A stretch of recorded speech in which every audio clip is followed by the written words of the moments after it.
Hi, welcome to another episode of Advice for F-Holes. Today we are going to talk about just us in practice. Okay, so we find all kinds of creative ways to inspire our little prodigies into practicing, and it is exhausting. How do we balance keeping and building a good rapport with our students, tough love to get them to practice, and inspire them to practice? It's a lot to try to do. So we're going to break it down. Welcome to Advice for F-Holes. I am so excited to talk to you about all things strings. We're going to talk to teachers, we're going to talk to performers, we're going to talk to learners of string instruments so that we can figure some of this shit out together. Because playing a string instrument is not always easy, and sometimes it's vaguely inappropriate. So what we're going to do is we're going to take a topic each week, we're going to pull it apart, and I'm going to say what I need to say, and then you're going to comment, and hopefully we'll figure some of this stuff out together.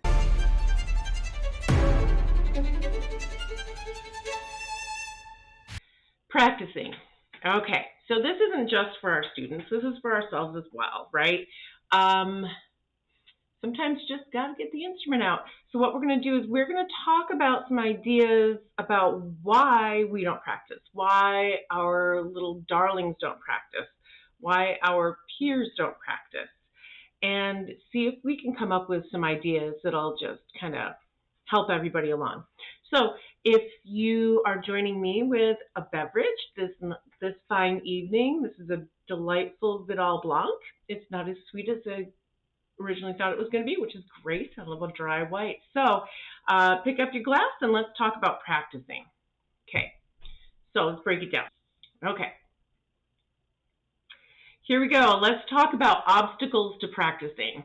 So first of all, sports. And I love sports. I think sports are important. I think exercise is important. I think there's so much health benefit to doing that.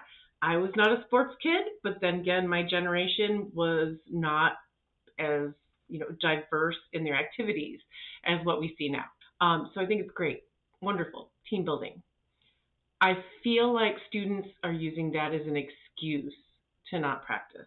Yes, they're busy during sports seasons. It doesn't mean that practice is impossible during sports season. So we'll get into some ideas for how to inspire that athlete to get that instrument out of the case and get some work done. So in a few minutes, we'll be really creative about that. Okay, number 2 of the obstacles to practicing that I'm going to talk about tonight is homework. So kindergartners with math homework every night and spelling lists, yeah, that's something, again, my generation, we didn't have that. I don't even remember having homework at all till middle school. So the kids have a lot on their plate academically. I feel like that's changed a little bit since COVID. I do know that a lot of people have decided that the homework burden needs to be a little less. They've taken a different kind of tack with that educationally. But still, especially when you get those high schoolers with the AP classes and all the exams and college applications and such, it seems like an impossible task to expect them to practice on top of all of that. Okay, so second thing with homework, we're going to talk about that in a minute. Okay, big number 3. Let's all hear it for technology. Cheers. Here we go. Boy, oh boy. That, I'll tell you, technology and how it interferes with our students' learning, that does make me want to drink a lot more. So the phones, the video games, the computers, the social media, it is so ingrained in who they are and what they are that it just distracts them from everything else they should be doing. By them, I mean myself as well. So remember when I said we were going to talk about obstacles to my own practicing and your practicing? Yeah, I can get on that phone and play games for an hour and not even realize I'm doing it. I can scroll through Instagram, and my husband and I will sit on the couch just like teenagers, sending each other funny things on Instagram. I mean, we do it. We all do it. So how do we limit that? And how do we also maybe use it to our advantage? So that's where we're going to get creative. Okay, so let's back it up. Sports. I have a lot of students that are very athletic. They're great athletes, and they just are doing the thing. They have one sport after another. They have outside of school sports.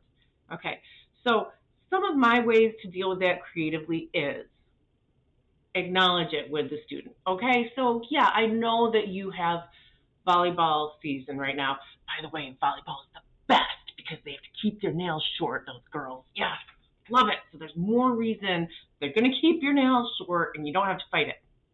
Anyway, that aside. So when I discuss this with my students, I'm straightforward and say, look, your time is going to be very limited, but you need to keep this part of your soul alive. This doesn't go away and get put away forever.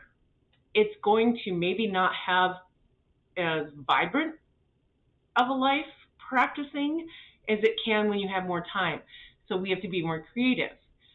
Like at school or encourage them at home is to find those little nuggets of time that are completely unused. So for example, a lot of my students have sports study hall.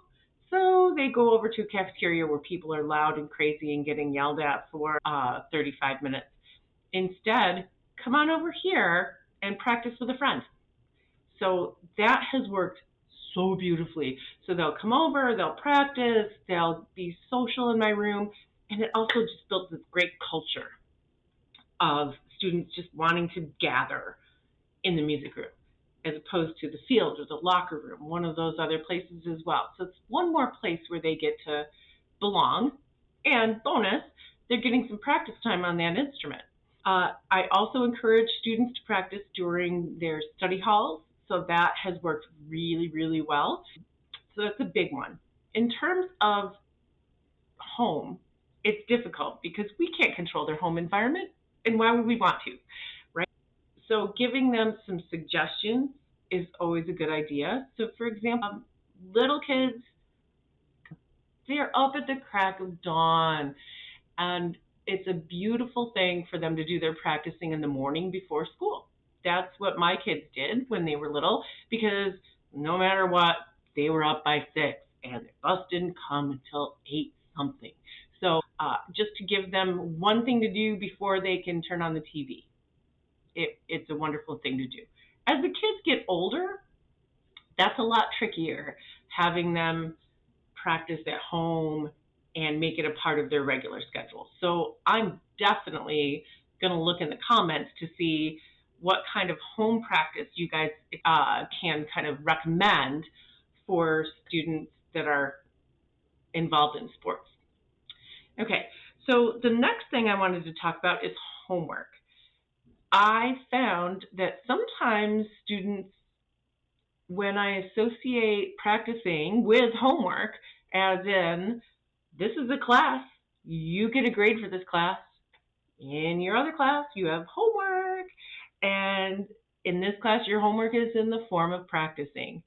I expect that to happen. Here are some things you need to have ready by your next lesson. Okay. Practice charts work really great for some people. And I know some people that do creative practice charts. You know who you are. My coworkers are just fabulous. Oh my gosh. They come up with very specific things.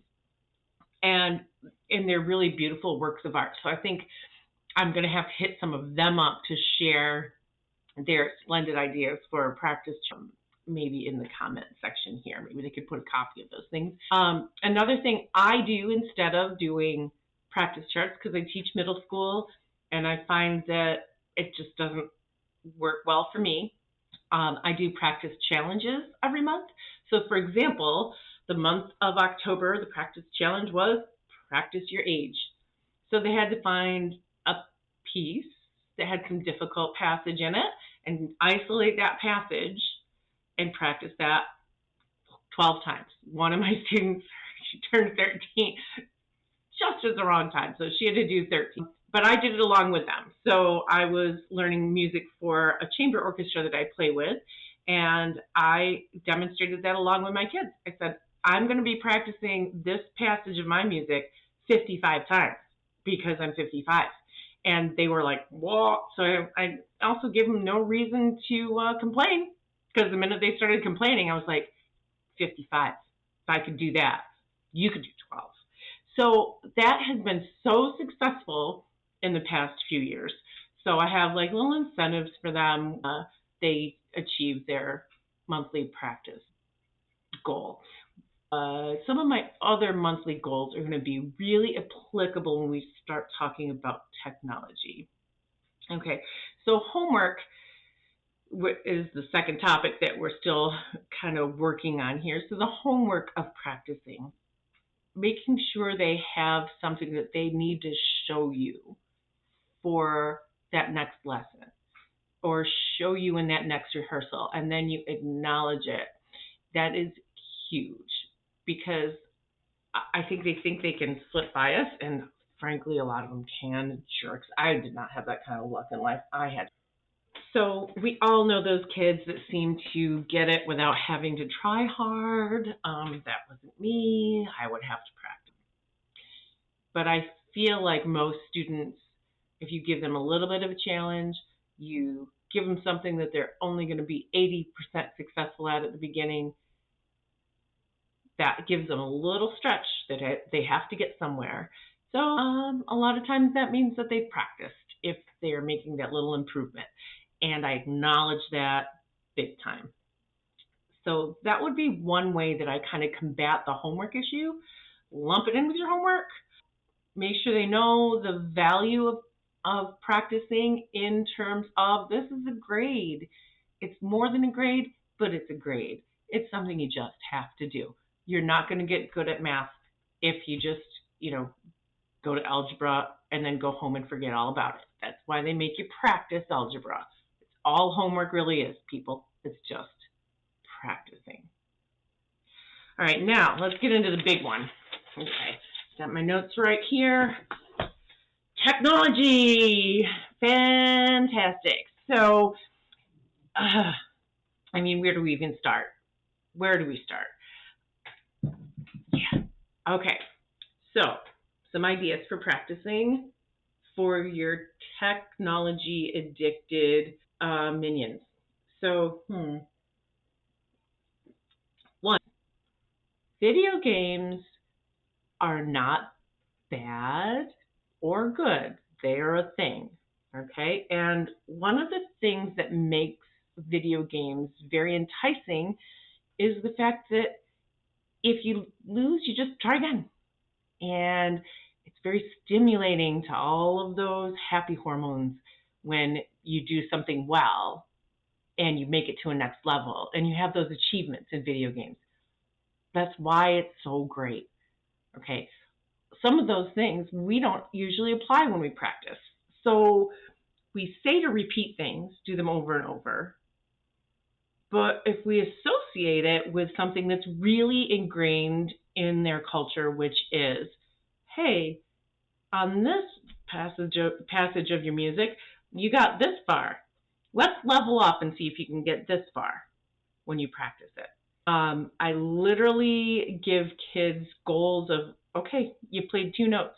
Now play 2 more. And now 2 more. And now put it together. Okay, next level, next measure. And it's like speaking their language. Sometimes we'll do things together in group lessons. Another reference I like to do is to Fortnite. So what we'll do is in a lesson as a group, we'll play Fortnite and everybody parachutes in. We all start playing. And when you miss a note, you're out. So then when we finish our first round, we see who is still standing and who's the, supreme royal, I don't know, there. But they see that as a problem that they want to do better on the next time around. So we do it better the next time around. We do another round where you can regenerate. at the next measure. So if you mess up, you're out. Next measure, boom, you're back in. So this game was really huge, and I think it's still in popularity because the kids totally know what I'm talking about, and it's very motivating for them because, again, I'm not bashing what they do. I'm taking what they know from that and saying, look, you can do that here on your instrument too. To back it up to the sports thing also, a lot of times I will play knockout as well. That's usually with tempo. So it's we're going to speed it up, speed it up, speed it up. When you goof, you're out. And, last man standing kind of thing, like they do in basketball and some of those other kind of sports events. So that's a fun way to do it. So that, to me, is a fun way to motivate your video game kids. They really relate to the idea of, let's do it again and level up higher. That motivation, I feel like it really can translate to them when they're doing their personal practicing time. All right, so technology is not just video games. Technology is also the phone. So how can we use this to our advantage? Okay, so I assign students listenings to do. Like, for example, I do a lot of Suzuki solos, so they have to listen to their solo X number of times. They can watch it on YouTube, they can put it on Spotify, so that way they're using their technology as an advantage. Another one of the practice challenges I do is practice with a partner. So you can practice with a partner either at school, at each other's house, or ta-da! The FaceTime practicing that these kids will do, it's unbelievable. It's wonderful. So again, instead of looking at it as a total hindrance, which we know it really, really is, look at where you can turn it around on its end and use that tool as the next motivator for that student to practice. So I hope you have enjoyed some of the ideas that I've shared today, and I can't wait to read the comments because we are going to have a follow-up episode about this so that I can take all those comments and share everybody's wisdom with you and see what else we can come up with. So thanks for talking about just fucking practice, you assholes. Thank you for listening to Advice for F-Holes. Please subscribe and share your comments below so we can have a great conversation.